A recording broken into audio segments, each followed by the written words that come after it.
Okay, so here we are on number 42. And so we did a lot of theory in the last video, and now the rubber is going to hit the road, and I'm going to show you how all that can apply here.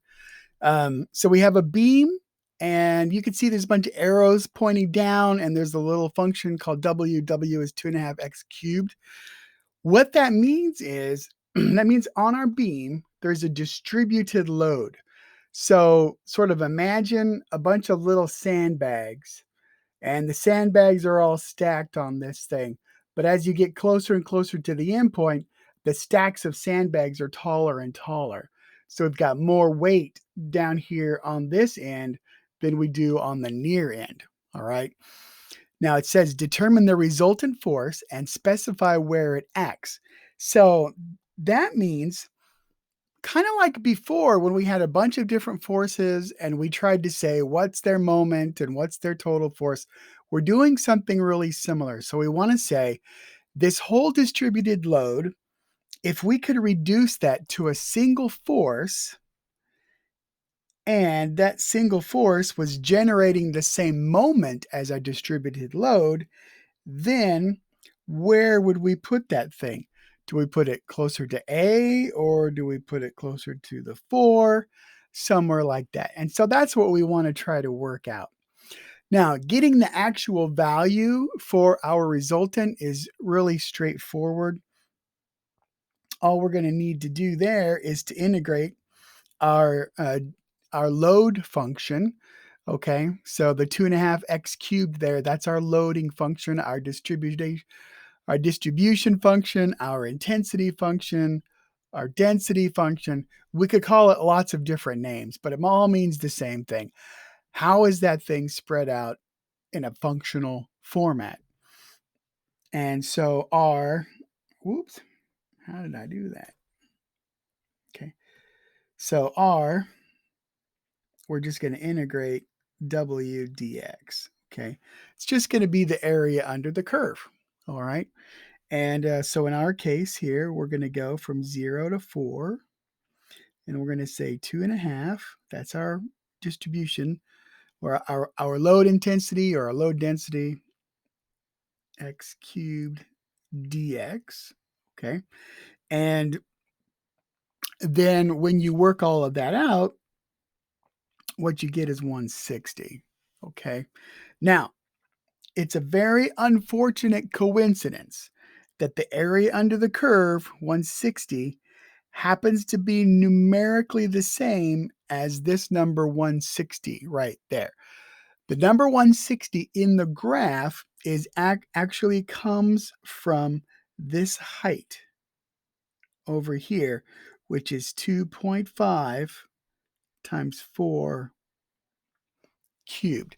It's really an unfortunate choice on the part of the textbook to do that to us. Okay, so the 160 in the graph is simply the height um, out there at the distance of 4. But our total load turns out to be 160 as well. Okay. All right. Now, in order to figure out where to put this thing, where to put our resultant force, we got to look at the moment. All right. Now, moment is a moment arm times a force. And we've got a force all spread out. So the way we're going to go about cracking this nut is we're going to have a moment arm that comes out, and we're going to take a little slice of the load here. Okay. And that little slice is going to be a DF. And so what we actually are going to have is a little tiny slice of moment, so to speak, a little dm, and that's going to be RDF. Okay. Now, in our case, DF is going to be WDX. Okay, so DX is the width of our slice, W is its height, and for R, we're going to use the X location just like that. So our DM then is just going to turn into 2.5 X to the 4th power. All right, because I've got an x in there and I've got an x cubed in there, dx. Just like that. All right, then we just need to integrate things. We're going to go from 0 to 4 with our integral.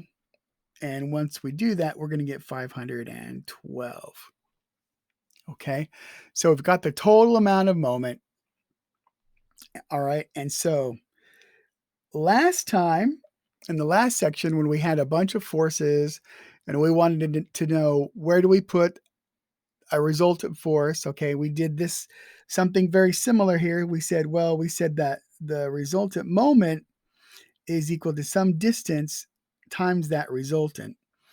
Okay, and we're going to do the same sort of thing here. That's 512 in this case, and so our distance is 512 over the 160, which is our resultant, and what we get here is 3.2. Okay, and so what that tells us then is if we come over here, a distance be about like that, 3.2, then that's where we could put our resultant force, and a resultant force right there with the magnitude of 160 will have the same magnitude and moment as our distributed load. Okay, and it's much easier to work with a single force in a single location than to work with a distribution and have to deal with all the stuff that goes along with that. Okay, now let me link that to what we did in the previous video. Okay, so let me say it this way. We can say, like the problem does, where do we need to put R, okay, in order to get the proper amount of moment? Or what we could say, where do we expect R to be? Now that's an expectation value, okay? And what we said in our last lecture was that expectation values are always going to be a ratio of the thing we're interested in times its probability density, and then it has to be normalized. It's probability density. Okay, and can you see that what we did was exactly the same thing? In order to find the correct distance to get this 3.2 number, that's what we did. Okay, so just in case it's not clear, here's our 512, which is an x dx. So that's this term up here. And then the 160 down here is just w dx. Okay, so we could have simply started right here and done our whole calculation. Okay, now we'd still have to get a number for the denominator, which is the resultant force, but we could do that too. Okay, but it's the same sort of thing, and so that's what we're doing here. We're calculating expectation values or averages. Okay, and that's going to tell us if we have a spread out load, some force that's spread out, where is the center, so to speak, okay? Where is the point at which we could reduce the whole load to a single location and it's going to produce the correct moment for us? All right, so pretty straightforward. Now, what we're going to do in the next video is I'm going to show you a shortcut, because for certain geometries, certain kinds of load distributions, there are some things that are consistent.